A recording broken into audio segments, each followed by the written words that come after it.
You've seen this before. Maybe a teacher drew it on a chalkboard. Maybe you read it in a personal finance book. Maybe your parents said it like it was gospel. Follow the 50-30-20th rule, and you'll be financially set. 50% of your income on needs, 30% on wants, 20% into savings. Simple, clean, logical. The only problem? It was designed for a world that no longer exists. And in 2026, following this rule without modification isn't financial wisdom. It is financial suicide. To understand why the 50-30-20th rule is broken, you have to understand why it was brilliant when it was invented. The rule was popularized by Senator Elizabeth Warren in her 2005 book, Before She Was a Senator. When she was a Harvard bankruptcy professor studying why middle-class families were going broke.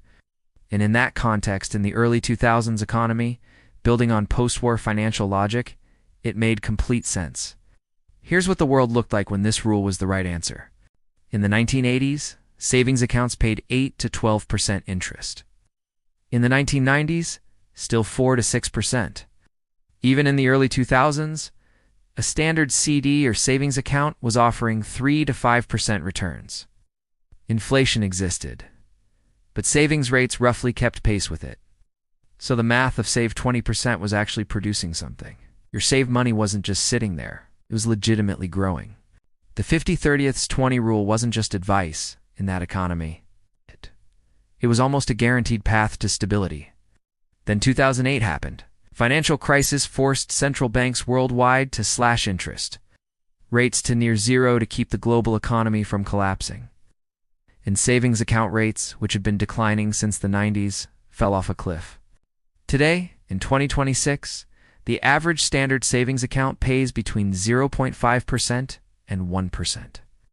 While real-world inflation, not the headline number, but what you actually experience at the grocery store, the gas pump. The landlord's annual letter runs between 5 and 7%. That canyon between your savings rate and the real inflation rate, that is where the 50-30-20th rule goes to die. That is where 20% of your income, money you sacrificed. Money you didn't spend, money you were responsible with, goes to quietly, invisibly disappear. And nobody sends you a bill. Nobody files a report. Nobody calls it what it is. But here's what they don't tell you. It has a name. I call the 20% savings bucket what it actually is in 2026. A wealth prison. Not because saving is wrong, not because discipline is wrong, but because the prison doesn't look like a prison. It looks like responsibility. It looks like a plan. It looks like you're doing everything right. The bars are made of familiarity. The warden is called conventional wisdom. And every month, you stay inside it, faithfully depositing that 20%. The walls get a little closer. But here's what they don't tell you about conventional wisdom in personal finance. It has an expiration date. And the 50-30-20 rule's expiration date was somewhere around 2010. We've just been too busy following it to notice.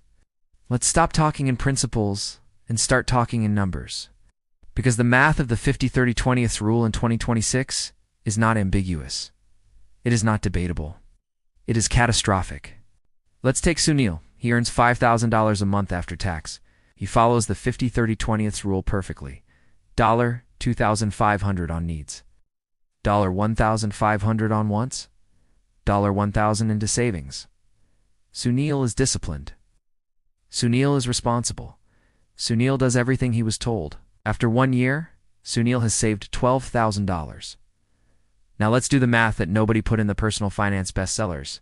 Savings account interest rate, 1%. Year 1 earnings on $12,000, $120, $120. After a year of discipline, after 12 months of saying no to things, after dutifully moving that money every single month, $120. But we're not done, because that $120 isn't the real number. The real number is what happened to the $12,000 while it was sitting there. Inflation rate, 6%. Purchasing power lost on $12,000, $720. Sunil earned $120. Sunil lost $720. Net result, negative $600. He saved, he sacrificed, he followed the rule. And he is $600 poorer in real terms than when he started. The math isn't cruel. The math is relentless. Now, I want to give you a tool that will permanently change how you see every dollar you own. It's called the Rule of 72. 4 seconds to learn. Lifetime of impact. Divide 72 by your annual return rate. That's how many years until your money doubles. Simple. Let's apply it. Row 1, Sunil's savings account at 1%. 72 divided by 1 equals 72 years to double. Sunil puts $10,000 in the bank at 25. By the time it doubles, he is 97 years old. Row 2, basic index fund at 7%. 72 divided by 7 equals approximately 10 years. Same $10,000, invested at 25, at 35, $20,000, at 45, $40,000, at 55, $80,000, at 65, $160,000. From the same $10,000, no additional contributions. Just letting the rule of 72 work for him instead of against him. Row 3, the real inflation kicker. At 6% inflation, 272 divided by 6 equals 12 years for your purchasing power to be cut in half. So while Sunil waits 72 years for his savings account to double, inflation is cutting his purchasing power in half every 12 years. By the time his savings account doubles, inflation has cut his purchasing power in half 6 times. The math is heartless, but it is true, and it has a name. Money sitting still is money moving backward. Let's make this concrete. Sunil has $10,000 in his savings account today. He doesn't touch it. He doesn't spend it. He is perfectly disciplined. 10 years from now, his account statement shows $11,047. Looks okay, right? $1,000 gain. Money grew. Sunil is fine, except inflation ran at 6% annually for those same 10 years. In real purchasing power, in what that money can actually buy, Sunil's $10,000 is now worth approximately $5,800. He didn't spend a penny. He didn't take a single risk. He was the most responsible person in the room, and he lost $4,200, quietly, invisibly, completely legally. This is the invisible tax. No receipt, no notification. It's no line item on your bank statement that says this month we charged you $35 for staying safe. It just happens. Month after month, year after year. While you follow the rule, now let's zoom out. Let's look at what 40 years of the 50-30-20ths rule actually produces, because this is the promise. This is why we follow it. The retirement oasis? Sunil saves $1,000 a month from age 25 to 65. That's $480,000 of his own money over 40 years, in a standard savings account at 1%. He ends up with approximately $588,000. Not bad, till you adjust for inflation. In today's purchasing power, after 40 years of 6% annual inflation, that $588,000 buys what approximately $163,000 buys today. That is not retirement. It is not the oasis. That is the retirement mirage. The cruelest trick the 50-30-20ths rule plays. Not on the irresponsible, not on the gamblers, not on the impulsive spenders. On the most disciplined savers in the room, the ones who did everything right for their entire working lives and arrived at the destination to find it wasn't there. But here's what they don't tell you. There's another path. It starts by replacing one word: savings. Deployment. The new formula isn't radical. It doesn't ask you to earn more. It doesn't ask you to sacrifice more. It doesn't require a finance degree or a connection to Wall Street. It requires one thing: a different destination for the same 20%. Instead of sending your 20% to a savings account where it loses 5% a year in real terms, you send it to a 3-tier system that puts it to work. We call it the deployment engine. It has 3 gears. Gear 1, the moat. This is the only part of the new formula that looks like traditional saving. 3 to 6 months of living expenses. In a high-yield savings account, earning a minimum of 4% in 2026. Not a standard savings account, not your bank's default option. A deliberately chosen high-yield account that at least partially fights back against inflation. This money has exactly one job: not to grow your wealth, to give you the permission to grow your wealth. Here's what I mean. Without the moat, every market dip, every car breakdown, every unexpected bill reaches directly into your investment accounts. You're forced to sell at the worst moment. You lose the compounding. You reset with the moat. Emergency hits the buffer, gets absorbed, and your investment engine keeps running without a single interruption. The moat isn't the wealth builder. The moat is what protects the wealth builder. Gear 2. The engine. Once the moat is funded, every dollar of your 20% above the emergency threshold goes here.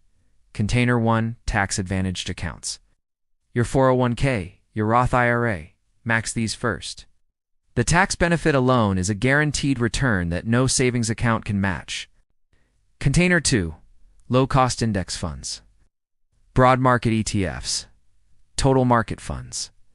S&P 500 trackers. You are not picking stocks. You are not timing the market.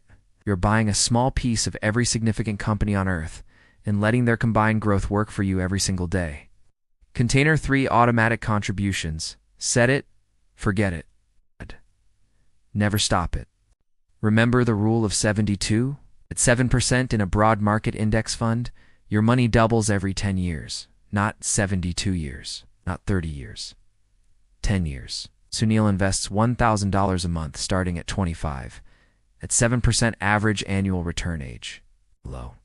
35. $173,000. Age 45. $520,000. Age 55. $1. Age 65. $2,600,000.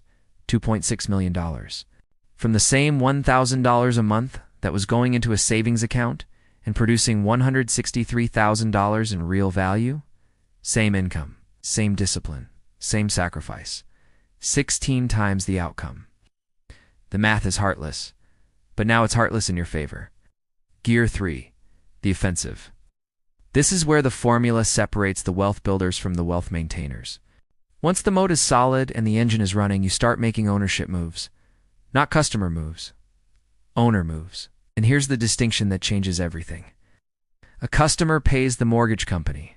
An owner is the mortgage company collecting interest. A customer pays the landlord. An owner is the landlord collecting rent. A customer buys products from companies. An owner holds shares of those companies, collecting dividends whether they work that day or not. 3 ownership moves available to almost anyone in 2026. 1 high-margin skill investment. The highest ROI investment most people can make is a skill that commands higher income. A $2,000 certification that earns you $15,000 more per year is a 750% return in year 1. No stock in history has consistently done that. 2. Dividend-paying index funds, not individual stocks. Index funds that include dividend-paying companies. Every quarter, companies send you a check for simply owning a fraction of them. That check arrives whether you work that week or not. 3. Real asset ownership. A rental property, a small business stake. Intellectual property that generates royalties. Assets that put money in your account while you sleep. And here's the beautiful cycle that the 50-30-20 rule never creates. The income from your Tier 3 assets flows back into your Tier 2 engine, which compounds faster, which funds bigger Tier 3 moves, which generates more income. This is what wealth actually looks like, not a number in a savings account, a machine that feeds itself. Here's the question nobody asks when they study how the genuinely wealthy operate. If saving is so wise, why don't billionaires do it? Warren Buffett doesn't keep his wealth in a savings account. Elon Musk isn't stacking $100 bills in a vault. Their wealth exists as ownership. Ownership of companies, ownership of real estate, ownership of intellectual property, ownership of equity stakes. Every asset generates income, appreciates in value, or does both simultaneously. Cash is the one asset they deliberately minimize. Because they understand something that most people spend an entire lifetime never learning: cash is not wealth. Cash is the raw material you use to acquire wealth.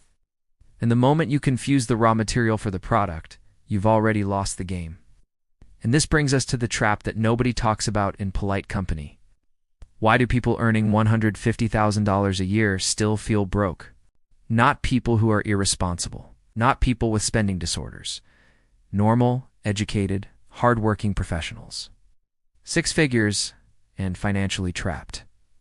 Here's the mechanism. Income without deployed capital is just a bigger treadmill. More money in, more money out. Higher income bracket, higher lifestyle cost. But the capital, the actual wealth engine, is either sitting in a savings account losing to inflation, or it never gets invested because life just costs more at this level. The 50-30-20ths rule at $150,000 produces the same trap as at $50,000, just with better furniture. Income is not wealth. Deployed capital is wealth. And until that distinction is lived, not just understood, but actually lived, the salary number is almost irrelevant. The saver isn't lazy. The saver isn't irresponsible. The saver is doing exactly what they were told. They're just standing on an escalator that is moving against them and calling it standing still. Here's what we covered today. The 50-30-20ths rule was built for an economy where savings accounts paid 8%. That economy no longer exists. Saving at 1% while inflation runs at 6% is not caution. It is a guaranteed loss of 5% per year. The rule of 72 means your savings account doubles in 72 years. An index fund doubles in 10. Same money, different direction. Billionaires don't keep cash. They keep ownership. You can start with $100. The new formula isn't 50-30-20ths. It's 50-30-20. But the 20% deploys, not sits. Here is your challenge. Right now, before this video ends, open your bank account. Look at your savings balance and ask one question. What is my money actually doing? Not is it safe? Not is it there? What is it doing? If the answer is earning 1% while inflation takes 6%, then today is the day you stop being a loyal customer to your own financial decline. The escalator going down is always available. The question is whether you're willing to find the other one. Everything changes when you stop saving money and start deploying it. The full New Wealth Formula playlist is linked right below this video. Every video is one more step up the escalator. See you in the next one.